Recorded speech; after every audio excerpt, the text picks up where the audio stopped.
Okay, so this is my fourth time doing this, and maybe I'll get it right this time. I was going to ramble quite a bit for maybe a couple hours on my kind of religious expedition in and out of Christianity, but for various reasons, it would probably be a better idea to separate it by video. So, on this subject of Old Testament kind of, I'm not really sure what I'm going to call this video yet, so right now I'm thinking Old Testament myths. I will follow up on Exodus with David and Solomon, the Book of Isaiah, etc. But right now we'll just get to this.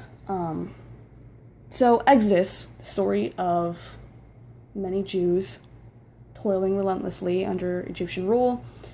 I'm not sure this is actually in the book of Exodus, but like I don't think there was an actual number or what exactly they were building. I'm not sure. I could be wrong, so don't quote me.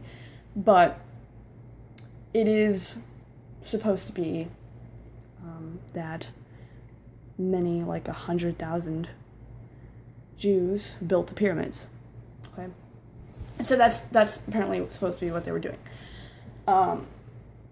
Moses, Jew baby, floating in the river.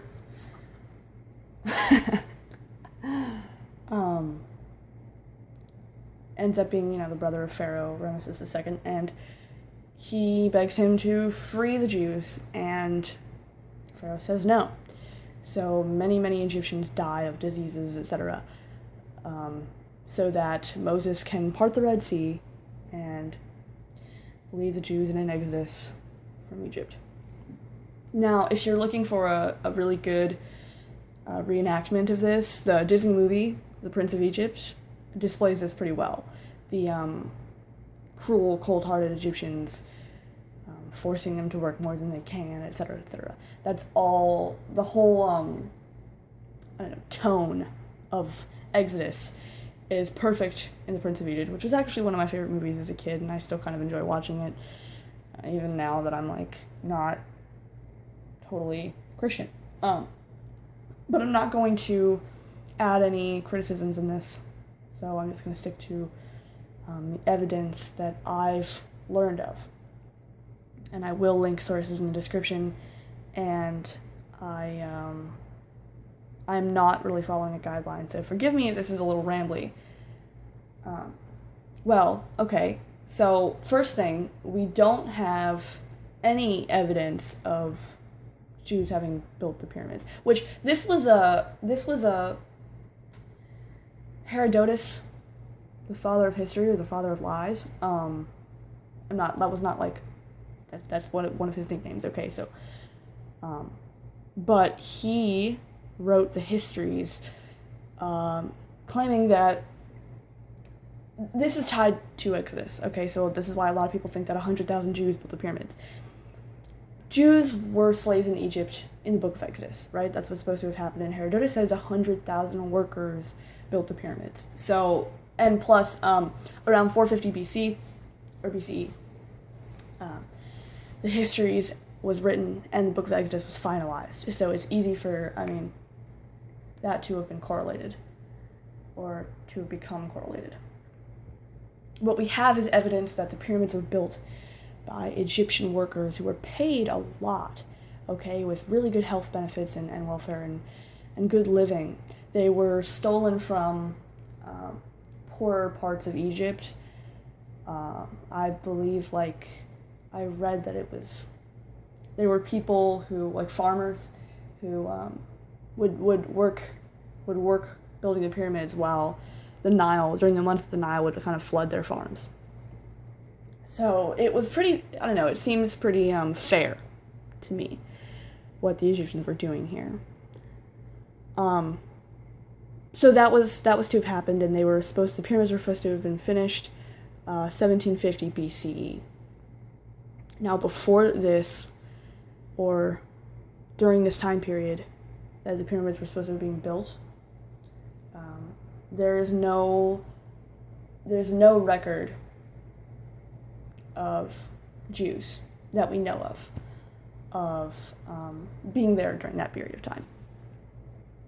So the earliest, the first known record we have I I believe the Elephantine Papyri, in which and this was supposed to have been. This dates back to 2,000 years after the pyramids were finished. And it says that the first Jews actually, like, Jews being there, okay? They were soldiers in the Persian Empire fighting Nubia in 650 BCE. And there's Egyptian record of that. And that's apparently, there were no Jews before that, right? Those are the first group of Jews who ended up living in Egypt. And in the Elephantine Papyri, there's no record anywhere that we know of those Jews that ended up living in Egypt being slaves. But in the Elephantine Papyri there are, it is recorded that there were some Jews living there who owned Egyptian slaves, and I'll link that. The letter of Aristeas also talks about, I think, the same thing, not really Jews owning slaves, but there not being any exodus or any Jewish slavery or Jews residing before this.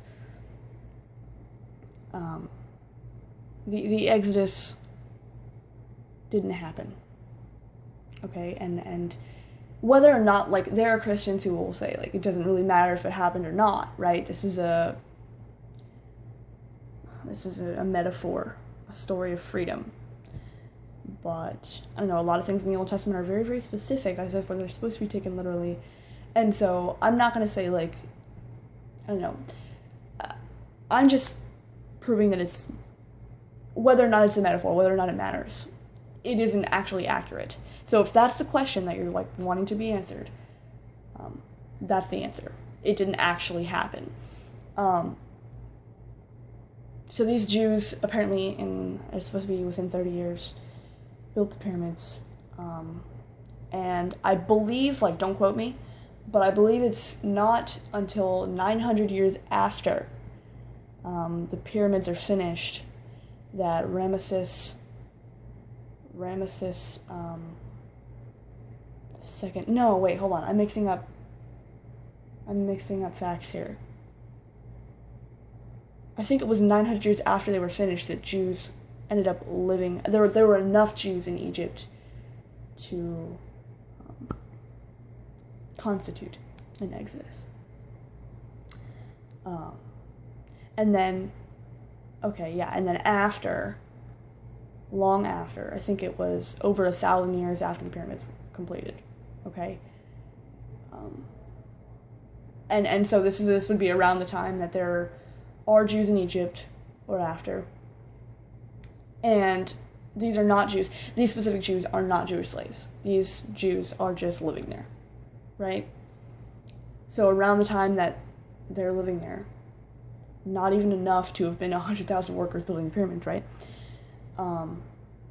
Ramesses the First was born, is what we have. So Ramesses II couldn't have been pharaoh over the period of time that the pyramids were built in.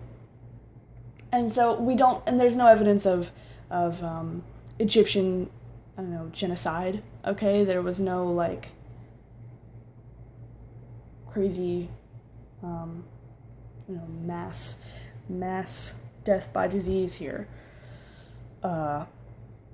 And apparently, according to something that I've read, just like a lot of other things in the Old Testament, right, where you might think, okay, Jews are pulling things out of their ass when they're writing this, it really just, it makes more sense that, just think that it was carried on, because there's evidence of that these are traditions or, family folklore, okay, that are carried on, and it ended up being written in some way, shape, or form.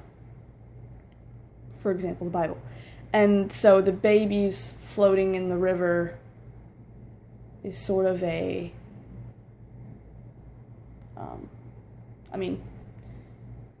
that's a tradition, right? That's a famous tale in Jewish culture. And so that would be where that came from. But I don't know, there was no like order to kill all the babies there. Basically all of it is just a story. So make of that what you will. I'm not gonna say that, there's always the opinion that the Old Testament and the Bible itself is not meant to be taken literally. The only question is, which of it do you take literally? Right? And so this, in specific, is not something that you should take literally.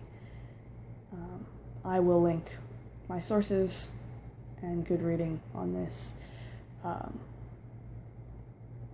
in the description.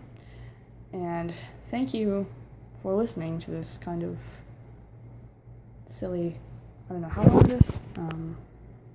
12-minute ramble. Okay, well, thank you. I hope this helped.